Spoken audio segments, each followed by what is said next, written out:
पति तो आईसीयू में भर्ती था और जो पत्नी थी वह एक अलग कमरे में डॉक्टर के साथ हवस का खेल खेल रही थी।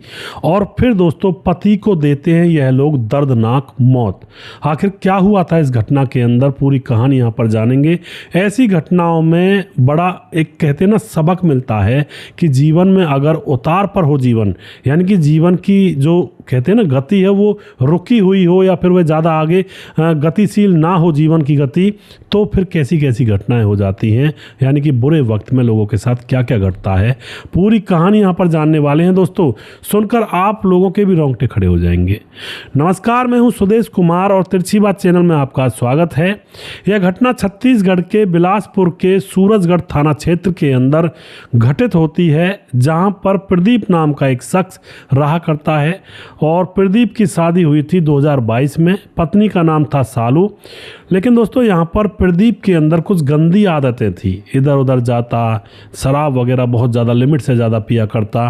अब शादी हो जाती है लेकिन इसकी पत्नी सालू को इसकी बुरी आदतों के बारे में शादी से पहले पता नहीं चला था। और जब शादी होने के बाद सालू इसके पास आती है तो पता चलता है कि प्रदीप तो एक नंबर का पियक्कड़ है और पी करके, शराब पी करके इसने अपने लीवर, किडनी ये सब कुछ खराब किए हुए हैं। और यह तो बस कहते हैं ना आईसीयू टाइप में चला हुआ है, एक तरह से कहते हैं ना मतलब मरने के बराबर है और मरने वाला ही है। तो पत्नी जैसे दुल्हन बनकर इस घर में आती है तो जो पति प्रदीप होता है वो उस तरह से उसके साथ संबंध नहीं बना पाता है जैसी उसने उम्मीद की थी पत्नी ने, सालू ने। अब जो सालू होती है वह चिड़चिड़ी होने लगती है। एक तो उसको एक बहुत बड़े राज का पता लगा था कि उसका पति बेवड़ा है, और दूसरा उसकी किडनी लीवर तो पहले ही खत्म हो चुकी हैं, वो अब जीवन में करेगा भी क्या। दूसरा वह परफॉर्मेंस नहीं दे पाता था रात के समय में। तो यह जो सालू थी इसको पति का सुख क्या होता है इसके बारे में पता ही नहीं था। और दोस्तों पति का सुख सालू ने कभी देखा ही नहीं, तो वह हमेशा तड़पती रहती, परेशान रहती। वह चाहती कि उसका पति प्यार करे, लेकिन पति कहाँ प्यार करेगा, वह तो खुद ही बैसाखियों पर था। क्योंकि दोस्तों प्रदीप संबंध बनाने में असमर्थ था, वह काबिल ही नहीं था। अब सालू तड़पती है और पति सुख के लिए। फिर दोस्तों यहाँ पर क्या होता है, दूसरी कहानी ये भी थी, घर के अंदर प्रदीप बार बार बीमार हो जाया करता, बार बार उसके इलाज में पैसे खर्च हुआ करते और बार बार उसको हॉस्पिटल ले जाना पड़ता। और जो प्रदीप के घर वाले थे वह बिल्कुल निहायत ही गरीब थे। अब प्रदीप जब ज़्यादा बीमार रहने लगता है, तबीयत बार बार ख़राब होने लगती है, तो उसके इलाज में सालू जुट जाती है। और इलाज के चक्कर में सालू के पास जो भी कुछ पैसे वगैरह थे वो सब उठ जाते हैं, खर्च हो जाते हैं। और दूसरी बात, उसके जो जेवर होते हैं वो भी अपने पति के इलाज में बिक जाते हैं। और फिलहाल सालू बिना पैसों के रह जाती है। उसके पास अब इतने भी पैसे नहीं थे कि वह अपने पति को इलाज अच्छे से करवा पाए। लेकिन दोस्तों उसके पति की हालत जब ख़राब होती है तो तुरंत उसको हॉस्पिटल में भर्ती करवाना पड़ता है। ऐसे ही अब क्या होता है कि एक दिन उसका पति बेहोश हो जाता है, बिल्कुल मरणासन परिस्थिति में आ जाता है। तो वह अपने पति को उठा करके हॉस्पिटल ले जाती है और वहाँ पर अपने पति की देखभाल कर रही होती है। अब वहाँ पर क्या होता है, डॉक्टर ने उसके लिए दवाई के लिए पर्चा लिखा और 1 महीना वहाँ पर हो गया था पड़े पड़े पति को। अब सालू के पैसे वगैरह सब खत्म हो गए, रिश्तेदारियों से पैसे मंगाए थे वो भी खत्म हो गए।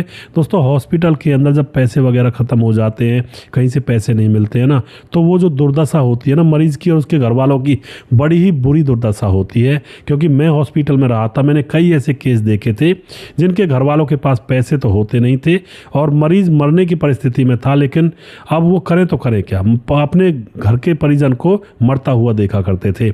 ऐसे भी कई जगह पर आपको देखने को मिल जाएगा जब आप हॉस्पिटल वगैरह में भर्ती होंगे तो, क्योंकि खर्चा मोटा होता है।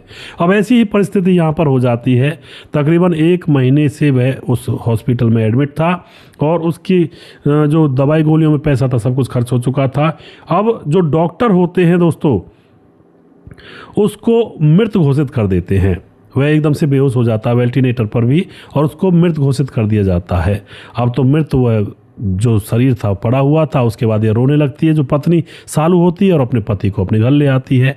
घर जैसे ही लाकर उस पति को नहलाया धुलाया जाता है भाई अंतिम संस्कार करने के लिए, तो तभी वहाँ पर कुछ लोगों ने नज़र किया कि भाई उसकी छाती पर सुइयों के छेद हैं। तो कुछ लोग कहते हैं कि यार कुछ ना कुछ तो गड़बड़ है, लेकिन बाकी लोग ये भी कहते थे कि भाई डॉक्टरों के पास से आया है तो वहाँ पर कहीं सुई लगाई होगी या फिर दवाई गोली दी होंगी, उन्होंने कोशिश की होगी।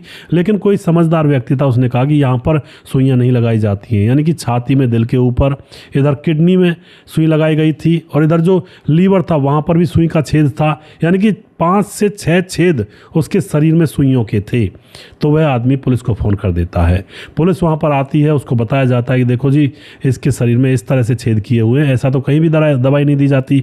अब तो पुलिस देखती है कि हाँ भाई बात तो सही है, और उसके बाद पुलिस अब उसके अंतिम संस्कार को रुकवा देती है और उसकी लाश को पोस्टमार्टम के लिए भेज दिया जाता है। जो सालू होती है वह रो रो कर कह रही थी कि मेरे पति ने बहुत दुख झेला है और पति ने रात दिन वेंटिलेटर पर पड़ा रहा है और मेरे पति को अब चीड़ फाड़ के लिए मत ले जाओ, इस तरह का वह ड्रामा करती है। लेकिन पुलिस तो अपना काम करती है। पोस्टमार्टम के लिए उसको भेज दिया जाता है और उसके बाद पोस्टमार्टम जैसे इसका हो रहा था तो वहाँ पर रिपोर्ट जब आती है तो पुलिस भी चौंक जाती है। रिपोर्ट आती है कि भाई इसकी हत्या की गई है, अकस्मात इसकी मौत नहीं हुई है। अब तो पुलिस अपने एक्शन में आती है और तुरंत सालू पर शक जता रहे थे आस पड़ोस के लोग कि यह थोड़ी चंचल है और इसका अफेयर होगा कहीं ना कहीं, सीधम सट बात यही कह रहे थे अड़ोस पड़ोस की। तो पुलिस सालू के फ़ोन को लेती है और फ़ोन में जब चेक करती है तो जब्त किया जाता है, तो उसमें बहुत सारी चीज़ें डिलीट पड़ी हुई थी। तो पुलिस के सामने डिलीट कर लो, कुछ भी कर लो, तो डाटा रिकवर करवा लेती है।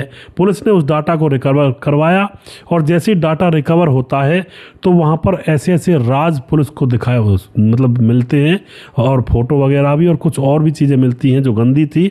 और अब पुलिस एकदम से सालू को पकड़ती है और अच्छी तरह से उसकी सुताई करती है और कहती है कि बताओ क्या मामला हुआ था, हमें सब कुछ पता लग गया है, बस तुम्हारे मुँह से सुनना चाहते हैं। तो सालू अब यहाँ पर डर जाती है और फिर राज खोलती है। सालू बताती है कि जब ये दोनों हॉस्पिटल में जाया करते थे तो अब जो 1 महीने से मेरा पति वहाँ पर भर्ती था, मैं बिल्कुल परेशान हो चुकी थी, हैरान हो चुकी थी, कहाँ तक इलाज करवाऊँ, ये सही होने वाले तो थे नहीं, क्योंकि दारू पी करके लीवर किडनी सब कुछ खराब ये कर चुके थे। 1 महीने से उसका पति हॉस्पिटल में था। अब बार बार पर्ची वगैरह लिखा करते तो पैसे की चाहत होती, तो अब एक बार ऐसा होता है कि वह पर्ची लेकर खड़ी रह जाती है, आंखों में आंसू आ रहे थे क्योंकि उसके पास पैसे खत्म हो चुके थे। अब वहीं का एक डॉक्टर होता है जिसका नाम होता है दीपक। अब वह उसकी तरफ देखता है, उसके आंसुओं को देखता है तो वह उससे पूछ बैठता क्या हुआ मैडम। वह बताती है कि पैसे नहीं है दवाइयों के, कहाँ से लाऊं, मैं अकेली अबला हूँ। यह सुनते ही जो डॉक्टर होता है फ़ायदा उठाने की कोशिश कर जाता है और वह अब उससे हाथ से पर्ची लेकर के खुद दवाई ला करके उसके हाथ में रख देता है। अब तो यहाँ पर सालू को बहुत अच्छा लगता है कि देखो ये कितना अच्छा इंसान है, मैं इसे जानती नहीं पहचानती नहीं, लेकिन दीपक के अंतर्मन में कुछ अलग ही चल रहा था। अब तो बार बार जब दवाई मंगाई जाती तो दीपक ऊपर से ऊपर ही दवाइयाँ अपने आप लाकर दे दिया करता। इस तरह से यहाँ पर चल रहा होता है। तो जो सालू होती है इसका रात दिन वहीं का रहना होता है, रात में भी रहती, तो रात में हॉस्पिटल में सुनसान हो जाता है, सारे जो मरीज होते हैं वो सो जाते हैं। तो सुनसान टाइम पर जो एक डॉक्टर की एक अलग से केबिन होता है जहाँ पर वह दवाइयाँ गोलियाँ देते हैं, नर्स टाइप के जो डॉक्टर होते हैं, तो वहाँ पर जाकर उससे बातचीत करने लगती। 2-2 घंटे 1-1 घंटे उसके पास बैठी रहा करती, पति को कमरे में छोड़ करके, और उससे बातचीत किया करती और बातों ही बातों में इन दोनों को प्यार हो जाता है क्योंकि यह उसका बहुत एहसान मान रही थी। अब जो डॉक्टर था वह भी फ़ायदा उठाता है। अब इस प्यार के बदले में डॉक्टर उससे डिमांड कर बैठता है। अब ये जो लड़की थी यह उसकी डिमांड पूरी करने के लिए तैयार, क्योंकि डॉक्टर भी देखने में बहुत ज़्यादा सुंदर था। और फिर दोस्तों इनके एक दिन वहाँ पर संबंध बन जाते हैं, क्योंकि उस हॉस्पिटल से थोड़ी दूरी पर वो होटल था, वहाँ पर ये चले जाते हैं और दोनों के संबंध बन जाते हैं। और आज सालू को महसूस हुआ था कि असली जो मर्द का सुख होता है वो क्या होता है, क्योंकि अब तक तो वह बीमार के साथ थी और अब उसको लगता है कि भाई सुख तो इस आदमी में है। और फिर वहीं से इनका सिलसिला रोज़ रोज़ का होने लगा था। अब क्या होता दोस्तों, सालू जो होती है वह बीच बीच में अपने घर पर भी आ जाया करती और एक उसकी सहेली होती है वह उससे बात कर रही थी फ़ोन पर, और बातें करते करते सालू की जो सहेली होती है उसके सामने रोने लगती है कि मैं क्या करूं, मुझे ऐसा पति मिल गया, इसके साथ क्या ज़िंदगी कटेगी, तो मर जाएगा, मुझे कोई सुख भी नहीं मिल रहा, मेरे सारे पैसे खर्च हो गए, जेवर गहने सब कुछ बिक गया मेरा। अब इसकी सहेली इसको अकल बताती है। वो अकल क्या थी? सहेली कहती है कि देख तेरा पति तो बीमार फिर भी है, ऐसे में इस इसकी अगर मौत हो जाती है तो कोई तेरे ऊपर शक नहीं करेगा, भाई बीमार था मर गया, तो इसको रास्ते से हटा दे चुपचाप, और फिर तू आज़ाद है, फिर तू कहीं और शादी कर लेना, तेरे घर वाले भी तेरा ही साथ देंगे। ऐसी पट्टी वो सहेली इसको पढ़ा देती है, क्योंकि सालू ने उस डॉक्टर के साथ प्रेम प्रसंग जो किया था उसके बारे में अपनी सहेली को बता दिया था कि ऐसा सुख तो मैंने अपने पति से प्राप्त ही नहीं किया आज तक जो मैंने इस डॉक्टर के साथ किया। तभी उसकी सहेली उसको उल्टी सीधी फूंक भर देती है कि अपने पति को रास्ते से हटा दे, डॉक्टर से बात कर, कोई इंजेक्शन ऐसा लगा देगा जिससे कि वह तुरंत मर जाएगा और उसके बाद तुम्हारा रास्ता क्लियर, तुम क्यों ज़िंदगी भर रोगी इस तरह से। तो अब यह बात समझ में आ जाती है सालू की, बिल्कुल समझ में आ जाती है, सीधी जाती है। उस डॉक्टर से बातचीत कर रही थी, 11 बजे का समय था रात को, डॉक्टर वहीं पर था, एक अलग से केबिन था, वहाँ पर ये बातचीत हो रही थी इनकी। सालू रोने लगती है डॉक्टर के सामने। डॉक्टर कहता क्या हुआ, तो सालू कहती है कि देखो मेरा पति बीमार है, अगर इसकी मृत्यु हो जाती है तो मैं तुमसे शादी कर लूँगी। मैं बहुत दुखी हूँ इस संसार में, ना कोई पति सुख, ना पैसे का सुख रहा और ना ही कोई सपोर्ट कर रहा है। अब तो डॉक्टर के भी दिमाग में आइडिया आने लगते हैं कि हाँ भाई ये बात तो सही है। और फिर दूसरा आइडिया डॉक्टर कहता है मैं इसको इस तरह से मारूंगा कि पोस्टमार्टम रिपोर्ट में भी ये साफ नज़र नहीं आएगा कि भाई इसकी हत्या हुई है। अब डॉक्टर कहता है कि मैं इसको एनेस्थीसिया के इंजेक्शन लगाऊंगा, जैसे इसका दिल है डायरेक्ट उस पर ही ठोक दूंगा, और उसके बाद किडनी पर, उसके बाद इसके लिवर पर, और फिर जब इसकी मौत हो जाएगी ओवरडोज दे दूंगा। जब मौत हो जाएगी तो जब तक इसका पोस्टमार्टम होगा तब तक तो उस एनेस्थीसिया का जो असर है वो ख़त्म हो जाएगा। अब यह पूरी प्लानिंग यहाँ पर कर दी जाती है। और उसके बाद दोस्तों यहाँ पर ये जो डॉक्टर होता है दीपक, इसने अपने साथ रईस को मिला लिया, एक आदमी था रईस, उसको मिला लिया, और फिर इसके हाथ पांव पकड़ करके बड़ी बड़ी सुइयों में, सिरिंजों में एनेस्थीसिया भर करके उसके दिल पर, उसके किडनी पर, उसके लीवर पर और 5-6 जगह वो इंजेक्शन लंबे लंबे सुइयों से ठोक देते हैं। दोस्तों वही बात होती है, ज़्यादा से ज़्यादा 1 घंटे के अंदर अंदर उसकी मौत हो जाती है। और जब वह मर जाता है तो अब डॉक्टर इशारा करता है सालू की तरफ कि अब मैं बारात लेकर आऊँगा घोड़े पर चढ़कर, ले जाओ इसको, दाग जला दो इसको जा करके, इसने बड़े खून पिए तुम्हारे। अब तो सालू बड़ी खुश अंदर से कि चलो जान छूटी इससे, और उसके बाद अपने घर ले जाती है। और वहाँ पर जब इसको नहला रहे थे पड़ोसी अड़ोसी, तो सुइयों के दाग उनको नज़र आ जाते हैं और फिर उनको शक होता है, पुलिस को बुला लिया जाता है। और ये अपने फ़ोन में से जो भी बातचीत हुई थी वो चीज़ें, कुछ रिकॉर्डिंग वगैरह पड़ी थी और बहुत सारा डाटा, और अपने डॉक्टर के साथ फ़ोटो भी थे। यह सपना देखा करती थी कि डॉक्टर के पास में खड़ी हुई कैसी लगूंगी, इसकी वाइफ लगूंगी, बिल्कुल एकदम से हमारी जोड़ी सुपर हिट होगी। तो इस तरह के कुछ फ़ोटो भी थे, वो सारी चीज़ें डिलीट की थी इसने, लेकिन पुलिस ने रिट्राइव कर ली, रिकवर कर ली, और फिर यहाँ पर भांडा फूट गया।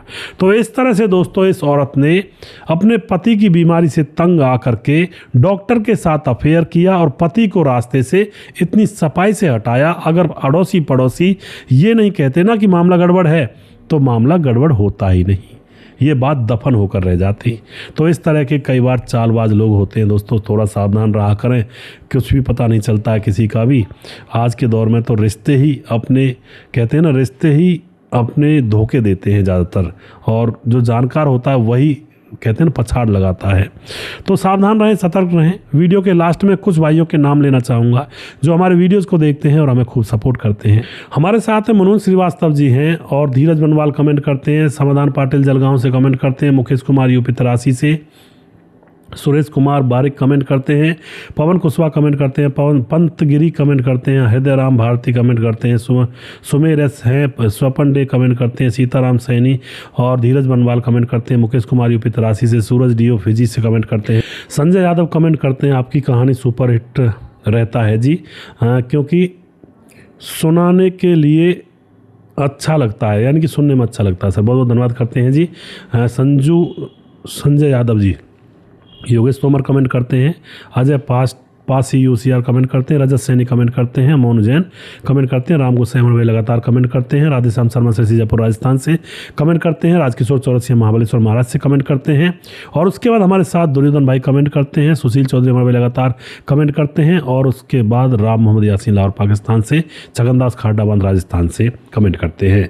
दोस्तों अगला वीडियो बहुत जल्दी फिर से लेकर आऊँगा, तब तक आप खुश रहें, सावधान रहें। जय हिंद, जय भारत।